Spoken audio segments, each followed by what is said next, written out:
Welcome to Top of Mind. My name is Jon Davids here at Influicity, and this is the video series where I talk to interesting and influential people across the media and entertainment landscape. Today, I am joined by a very special guest, Maja Neable, Chief Marketing Officer at Bank of Montreal. Maja and I have a really interesting conversation about where she sees the marketing landscape today, digital, print, broadcast, all that kind of stuff, and a lot more. We're going to have a really interesting talk we'll get to in just a second. If you're a regular viewer of our content, thanks for joining me again today. If you're new here, Influicity works with brands across influencer marketing, podcasts, and a whole lot more. Our research and our content is totally free. All we ask is that if you enjoy content like this, go ahead and share it with a colleague or post it on social media. We really appreciate it. Okay, let's get to my conversation with Maja. The first question I asked her was how she has seen the industry evolve in the 2+ decades that she's been doing it. Take a look. Well, it goes without saying that obviously the proliferation of digital marketing has been a very significant change. And not just by adding the types of channels and the ways of communicating with the customers that we couldn't have really thought of 20 years ago. But even more so with our ability to really have one-on-one communications with the customers and reach them in very personalized one-on-one ways. So I think that's been a significant change. The second aspect that is probably very much tied into the first one is the use of data and the importance of data in the decision-making. You know, everybody, all marketers know that saying that, you know, I wasted half of my money, I just don't know which half. I think now we kind of know a little bit better, or we think we know which half we wasted. Yeah. So we have a better way of tracking the impact of marketing, which has been really important for people in the roles like mine, where in big organizations, you constantly have to prove the worth of marketing and why we should be investing. So it's actually exciting to have the data and the numbers to support the things that maybe many marketers would have done intuitively before. And now you can combine that intuition with the data that helps you make better decisions. So what do you think in 2021 makes for a savvy marketer? Well, things that make savvy marketers, let's say a great marketer, are probably the same things that made a great marketer 50 years ago. They're not actually that different. Maybe how we get there is different, but it is really about knowing who is your consumer, what do they care for, or what's their pain point, and then how you deliver on it. And then marketing is all about talking that up, you know, making sure that you're really helping the consumers, and then you're able to talk about it and promote those benefits. But I think that idea of really understanding your customer, really knowing what their problem is, and then having a great value chain to solve for it is the same. Like I think the great companies do that. They did that 50 years ago and they do it now. I think there is so much more data now that we can use in our decision making. I also think that there's so much innovation in marketing, and you know this, John, so well, right? Like this is your space. You're always looking at what's the latest and the greatest. So I think as a marketer, maybe even more so than ever, it's so important to learn, to constantly be on that learning journey and want to find out what's new, what can I be doing? Have that idea of really testing, exploring different things, knowing that half will work and half will not work, and that's great. So I think maybe how we're getting there is a little bit different, but some of the basics of marketing I still think hold true and will continue to hold true. So the banking landscape and the financial landscape in general seems very competitive. As an outsider, you know, Fintech is very big, robo-advisors, payment technologies and all that. How do you think about breaking through and staying relevant and top of mind as a traditional bank? Yeah, so we operate in both US and Canada, and those two markets are If you take 10,000 feet level, they're kind of similar, but as soon as you start to dive into the details, you realize there are lots of differences and the consumers are somewhat different. But what we do find is that by and large, many of our customers in both of these markets feel that they're stressed about their finances. They constantly feel like they're treading water, like the water level is here and they're just kind of swimming. And maybe if a wave came, would knock them over. So financially, they feel it's really hard to get ahead and stay ahead, so they kind of feel like they're maybe swimming, they kind of know what they're doing, but maybe they don't know either. So they do feel like they need help and support from their financial services partners, whoever that may be.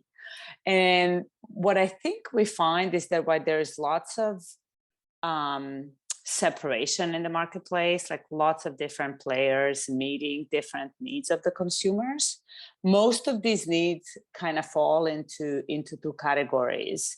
One is what we call perceived convenience. So the banking, digital banking, as a consumer, your experience with financial services has become so much about convenience, just kind of everyday movement of money.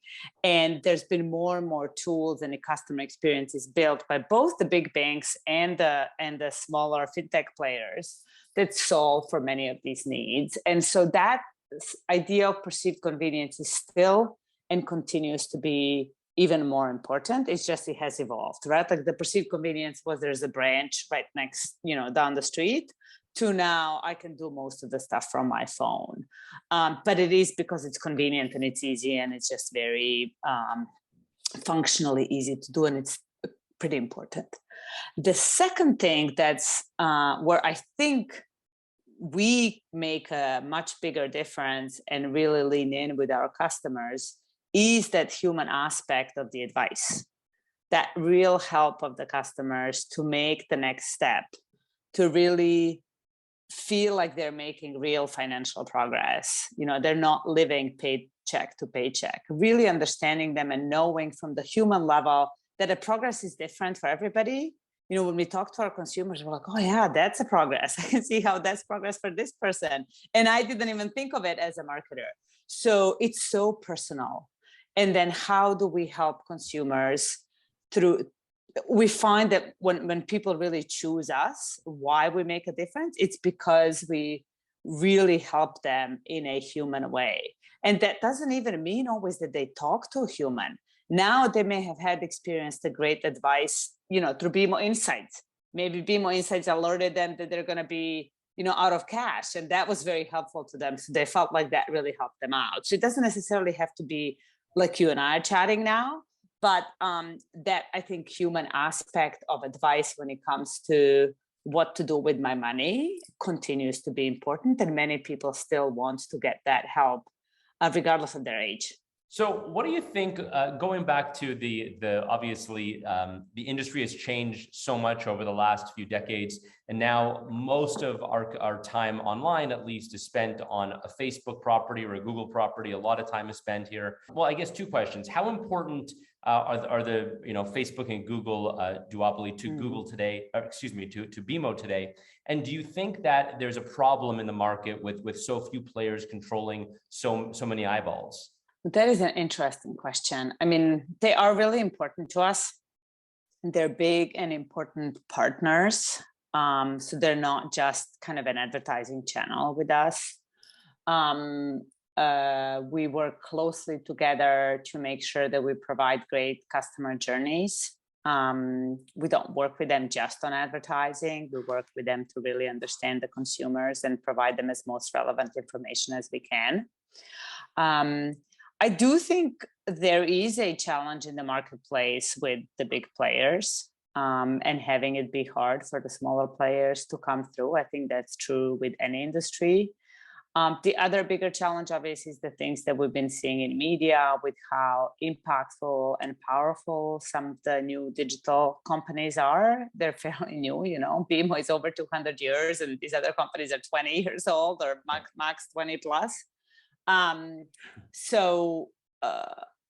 We try to stay really at the leading edge and explore any potential new partners that may come our way, explore new channels.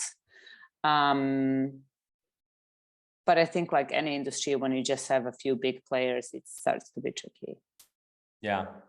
And what about broadcast? I know obviously BMO is a big broadcast advertiser and historically that's been very important. Do you see broadcast remaining important in the future, or do you think our viewing habits are changing too much? Yeah, this is a really good question, and the one we are often asked, you know, around BMO. You know, why do you do stuff on TV? Well, because people still watch TV. It's as simple as that. And so what we have, and this data, I'm sure, John, you have access to it as well. What we have found out, and especially in the pandemic, is that people spend more time on the screens, period. So the viewership has not necessarily changed in the access to broadcast hours. It's just people have added more other screen times. So for many generations, that means multiple screens at the same time. And it simply means more time spent on the screen. And you and I can, you know, go away and have a separate discussion whether that's good or bad for the society and the human species as a whole. But overall, I do think the broadcast will continue to evolve itself and develop. But I think it's all about the content and the programming. If you have stuff that's relevant and exciting for the consumers, they'll find you.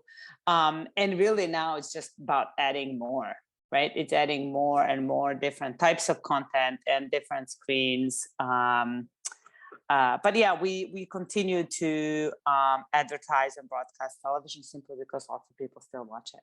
The other advertising medium that's been going through a lot of transition, which is print. People, of course, still read magazines and newspapers, but they get that information differently. Do you still think print is as relevant as it was, or what place does it have today? Print, I think, is the one that I'm sure you know has really been struggling, right?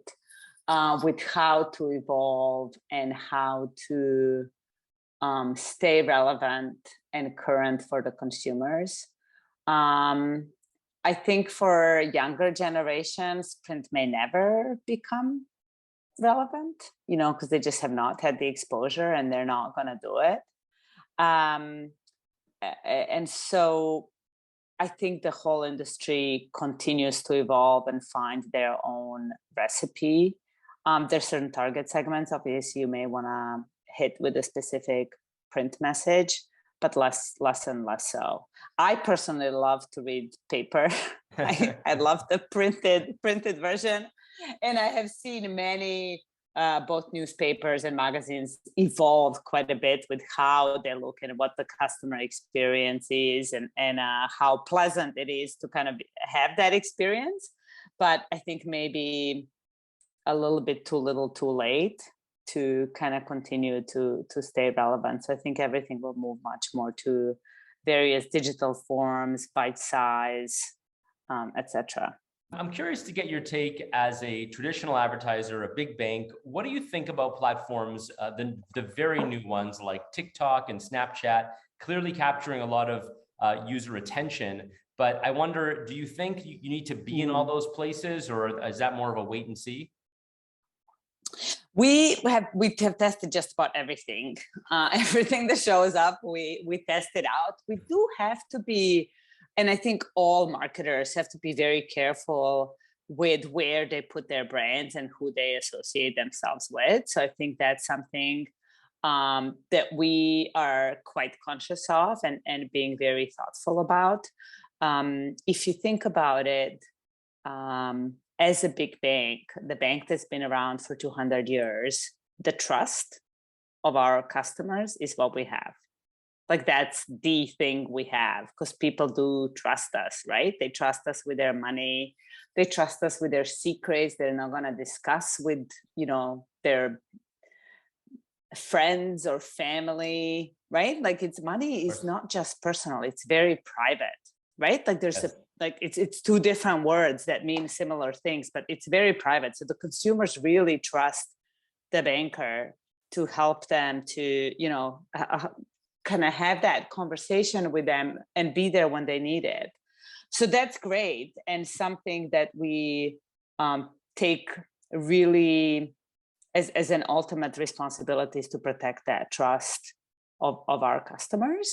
And so then you, as a brand, you have to be careful kind of where you go and who you associate yourself with. But also as a marketing organization, we definitely try to stay innovative and play out all of the new formats. I think the platforms are going to keep evolving, and the new ones are going to keep coming up, right? And some are going to find something unique and a niche and stay relevant, and some are not. And so we as the marketers have to continue to be agile that way. Like every year there is something new and relevant that you may want to explore for your brand and positioning. How do you think about performance versus brand? So obviously you want to create awareness in the market, but a brand like BMO, people know you, obviously. Do you think a lot more about performance marketing and the data, or is it also the upper funnel stuff? It is both. I really believe it's both. And I would say at BMO, we have such a tight partnership and common understanding that whatever we do in the marketplace impacts our brand, regardless of kind of what part of the funnel you're at. Everything impacts our brand. And conversely, all the work that we do hopefully drives, consumers to us. So everything is both brand and performance marketing. And so I think we're kind of past that discussion, very, very far away. And we do see that it really is critical to have all of the parts of the funnel and not just have them, but have them work well together. And that's been a big focus for us. And finally, what do you think marketers are going to be talking about in 2022? I think everybody is expecting this roaring 20s kind of environment, right? Like the economy that's booming, everything is opening up. And I think everybody's gearing up to stay on that curve, support their customers, promote their products. If the future doesn't, we have some headwinds coming our way. We don't really know whether the economy will pan out that way. So I think for lots of marketers will be a bit of like always looking at the crystal globe and figuring out what really is going to happen and how to position themselves. If anything, we had learned to be how to be really agile in the pandemic. Right? Like we had to shift things momentarily, like just from the day when kind of the pandemic started, depending on where you were, we kind of quickly had to pivot from marketing to mostly customer support, and then slowly kind of come back to real life. So I think agility has become the name of the game, and that will continue to be important in this year. Well, thank you so much for joining me today, Maja. Yeah, it's been great talking to you, John. Thank you so much.